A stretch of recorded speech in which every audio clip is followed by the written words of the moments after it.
Welcome to the Small Business Marketing Huddle. Our show is all about taking action.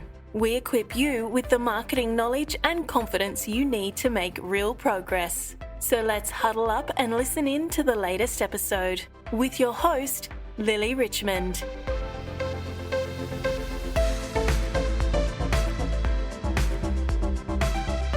Hey, this is Lily. Thank you for being here today.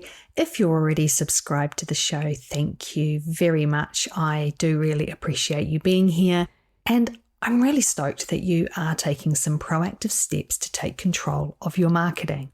Now, if this is your first time here, don't forget to hit the follow or subscribe button in your favorite podcast player, because today, as in every episode, I'm going to cover a marketing topic that I think you've really got to learn if you want to master your marketing. And make sure you listen until the end, because I'm going to share the key actions that you can take to get your distribution strategy sorted and, of course, get your product or service to market, which is what we're all here to do.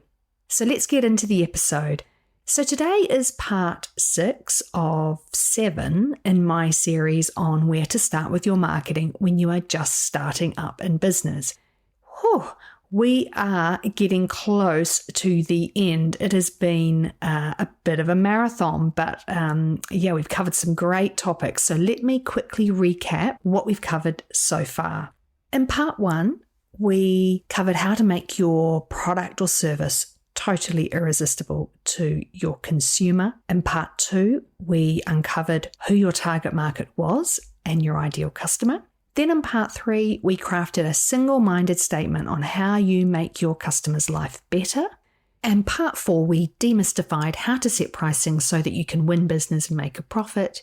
And part 5, I talked all about brand strategy and how you can distill down your brand essence into 3 words. And then today, as I've already alluded to at this top of the episode, we are going to talk about a really exciting aspect of marketing. Well, I think it's exciting, and that's distribution strategy. Or put really simply, it's how you get your product or service to market.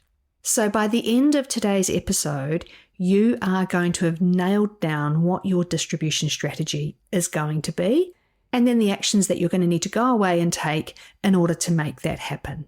So let's get cracking, because there's a bit of terminology and quite a lot to cover. So if distribution is how you get your product or service to market, what are the different types of distribution strategies? And how should you distribute your offering to maximize your sales and ultimately your profitability? And what is it that you need to watch out for? Well, these are all of the things that we're going to cover today. So distribution, firstly, should be thought of as all the activities that support you getting your product or service into your ideal customer's hot little hands. And what could some examples of these activities be? Well, there is your supply chain, right? So that is how your product or service that has been produced gets delivered to where it is going to be sold. So who is physically going to sell your product or service? Is it you, or is it a retailer, for example? And then another thing that you need to consider is what is needed at the point of sale when you are selling that product or service. Maybe it's a display stand, or you maybe need a delivery policy, or if you're, say, an electrician, for example, it could be the van that's sign written that you turn up to a job to. That's the way you are distributing your service. Now, your distribution strategy is going to be closely linked to your ideal customer, who they are, where they buy, what their expectations are of when they go through that purchase process, and the nature of the product or service that you are actually selling, your pricing strategy, and the brand experience you want to create. So can you see how all of these various facets of marketing that we've been talking about in this series are all really linked together? So everything links and everything influences each other. And if you change one part of your strategy around some of this, you might have to go back and revisit some of the other aspects that we've covered. So when we talk about distribution today, it is going to become clearer as we work through. Now, there are some differences between services and products when it comes to distribution strategy. First up, and typically, products have a longer distribution model or strategy with more people involved. Let's think about it using, let's use the idea of a writer's journal or a notebook. Let's imagine you're a brand that sells notebooks. There is the person who makes the notebook, and this is called the manufacturer. That's pretty simple. Then there might be a distributor or a wholesaler and an end retailer. Now, a distributor is normally a company that you would engage to sell your manufactured notebooks in bulk, and they would then essentially take control of all of the on-selling of those notebooks to wholesalers and possibly direct to retailers as well, depending on the market. So ordinarily, a distributor already has a large database of wholesalers and retailers that they can just tap into straight away, quickly and easily. And then when a wholesaler or a retailer wants to reorder, they just go straight back to the distributor, not to your company or the company that's had the notebooks made for you if it wasn't you. So you then get removed from that whole process once it goes to the distributor. They take it from there. Now, the next role is a wholesaler. Now, they might buy direct from the manufacturer or they buy from a distributor, and their goal is to sell to retailers.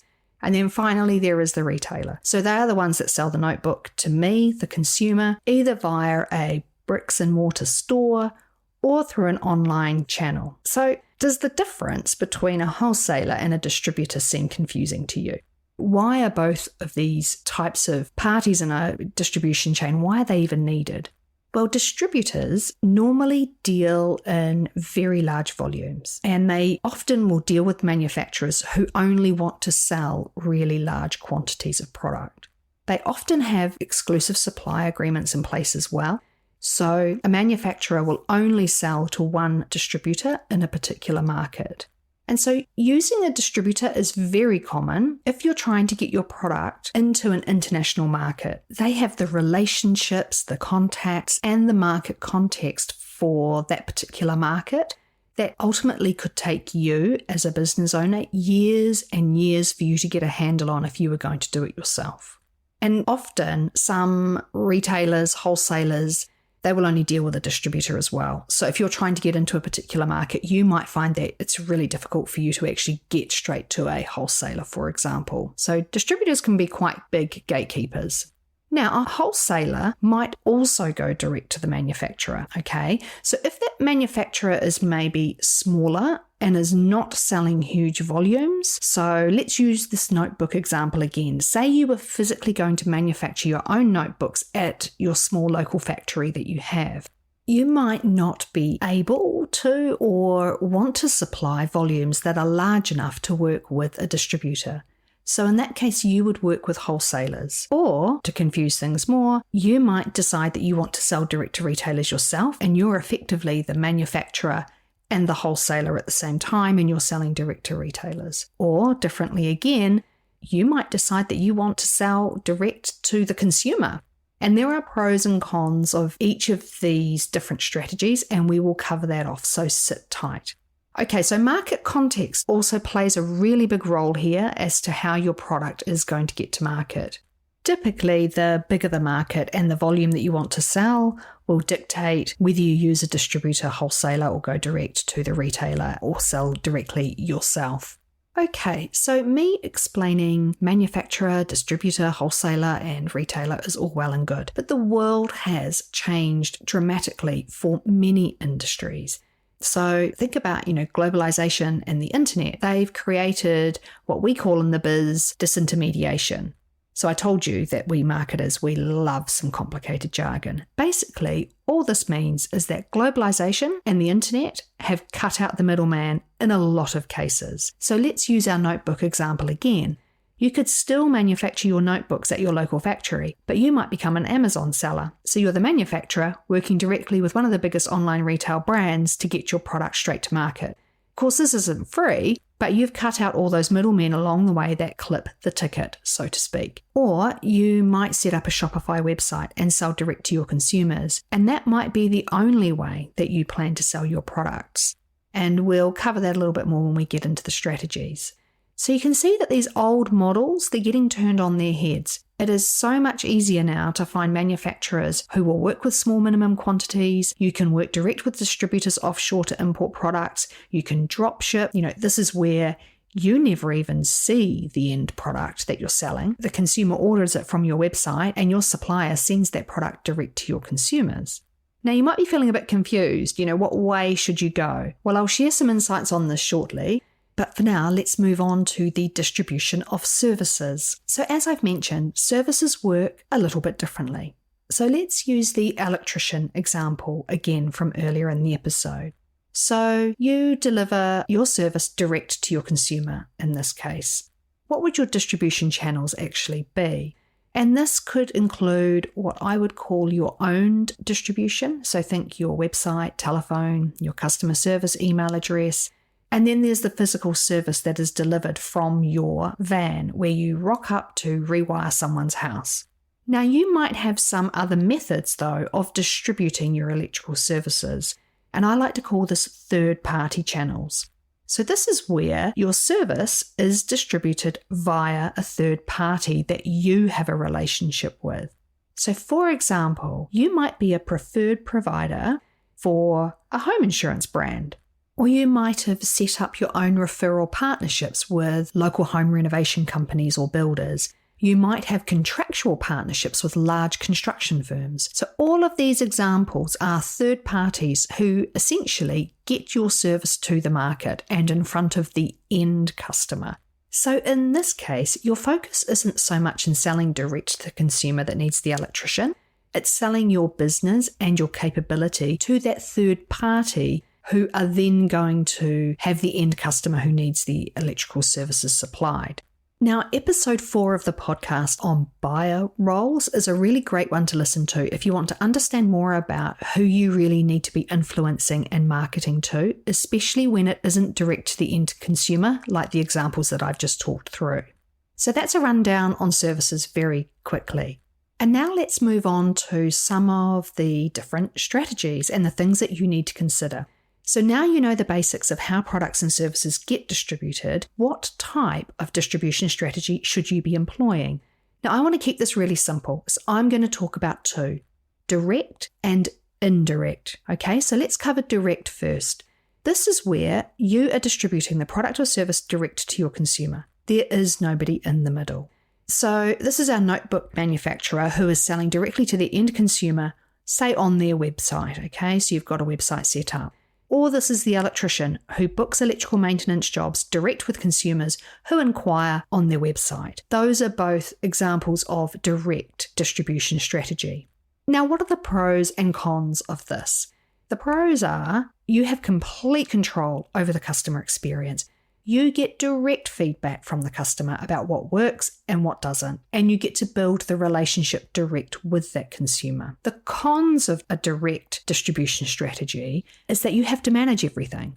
And this can require a lot of resources and time on things like, let's think about it, customer servicing, complaints, product returns, chasing invoice payments, having to develop skills and expertise in your business that you might not have, like marketing communications, setting up digital marketing campaigns, website management, inventory management.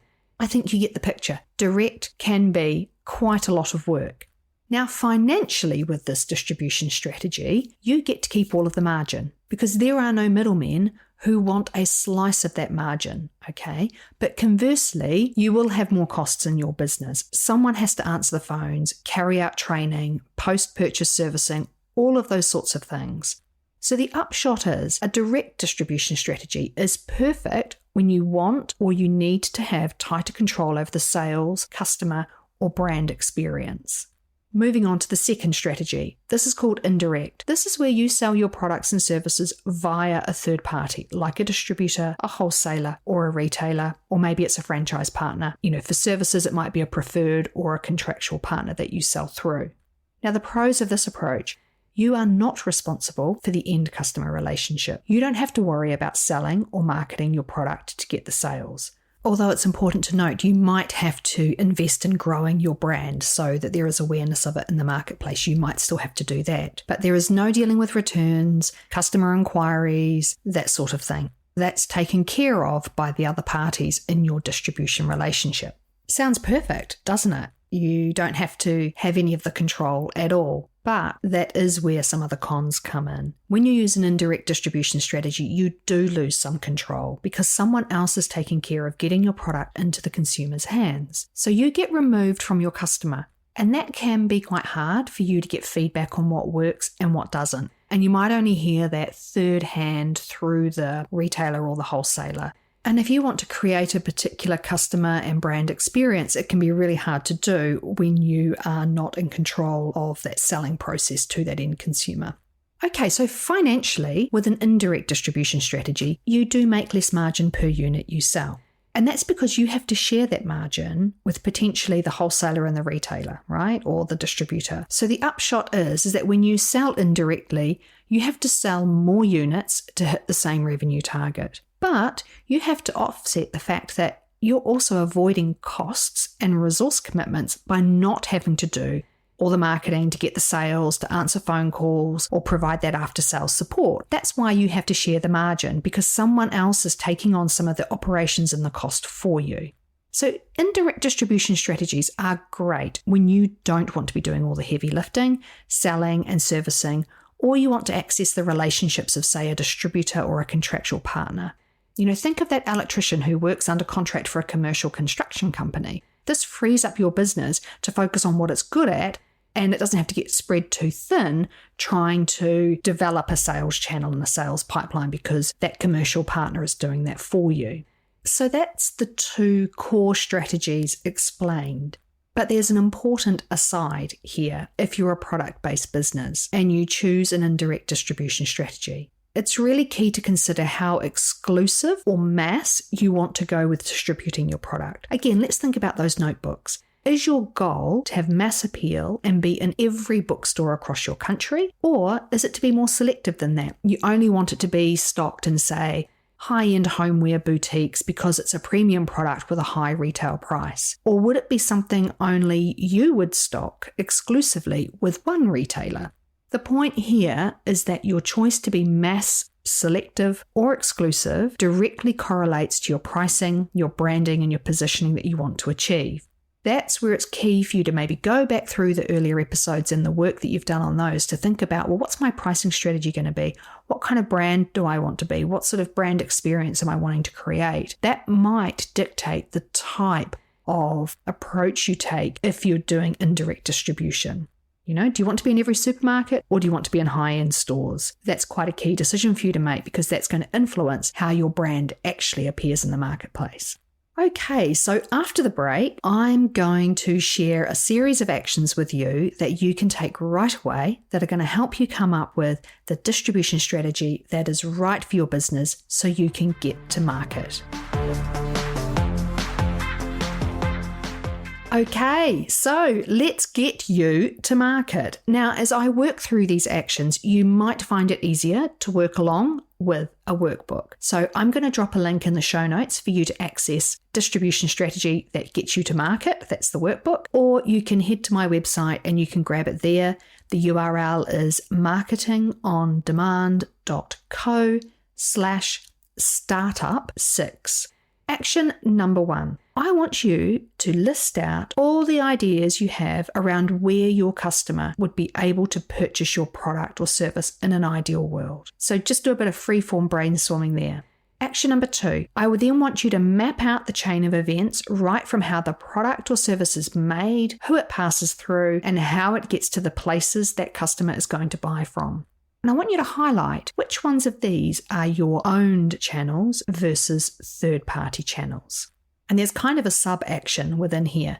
If you have some owned channels in that list, I need you to make a note of these to ensure that you've got those set up for when your business launches. I'm thinking things like your website, your retail store, maybe it's your online customer booking engine or a phone hotline. It really does depend on your individual business, but if you've got those owned channels, make sure that they are set up and ready to go when your business is ready to go live.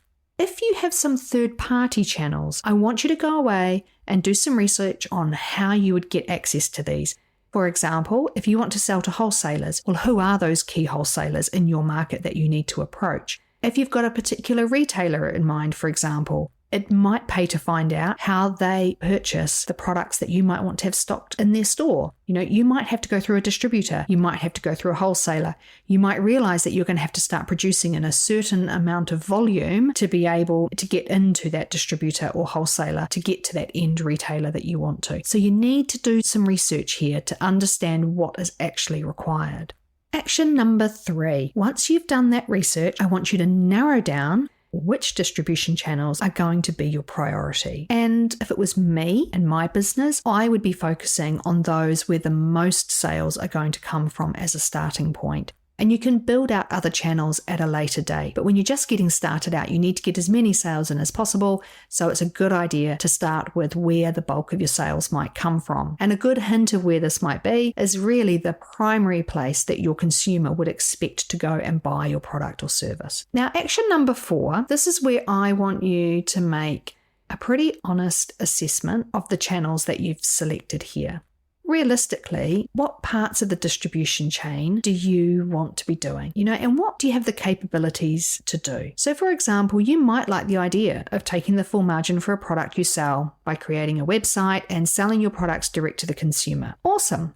But do you really want to be a retailer? Do you want to be dealing with order fulfillment, inquiries, returns, complaints, keeping a website updated? You get the picture. You can outsource this. You can also hire staff to do it, of course, but it's a strategic decision for you to be in retail. And as a business, is that what you want to be? Do you want to be a retailer? Do you want to be a wholesaler? Do you want to just be the person who manufactures the product? If you're a service-based business, if you have to get out there and do loads of business development to sell your services and you hate it, then maybe you need to get into some partnerships with other people who could do that heavy lifting for you, who could refer you to other people, or you have a contractual arrangement with them. You have to be really honest about what you are capable of doing and what you want to be doing as part of your overall business strategy. Because distribution is key, and if you're not committed to it or you don't have the right resources in place, that's where it can fall over. And finally, action number 5. I want you to write out what your distribution strategy is going to be.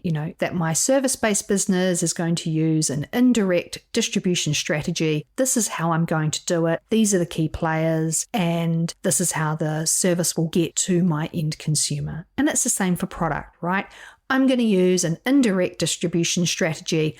I'm going to sell into those wholesalers and they are going to sell to my end consumer. So I want you to be able to just map that out and write that out. What is your final distribution strategy going to be?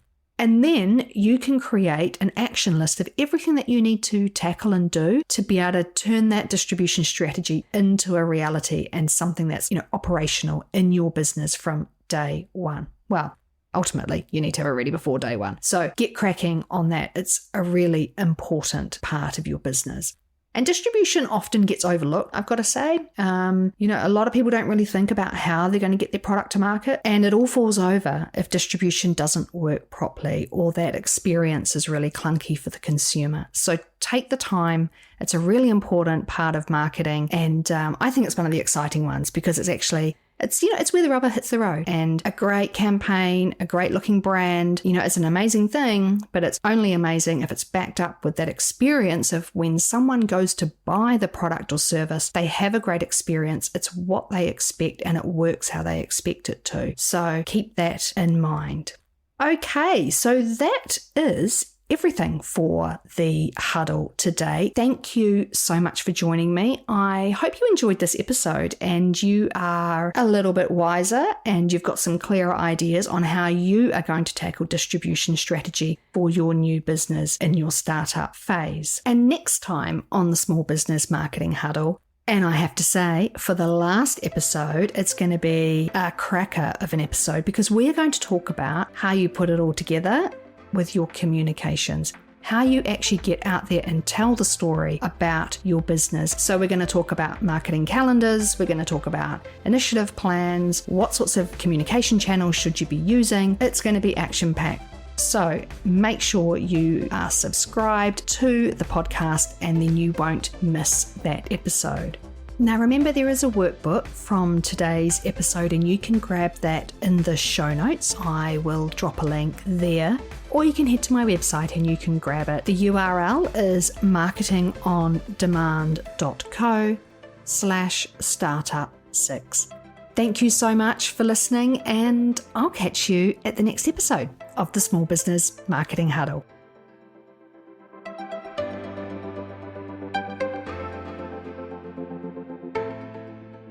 Now for the legal jargon. This podcast is for information and education purposes only. We make no business performance claims or guarantees in the information shared.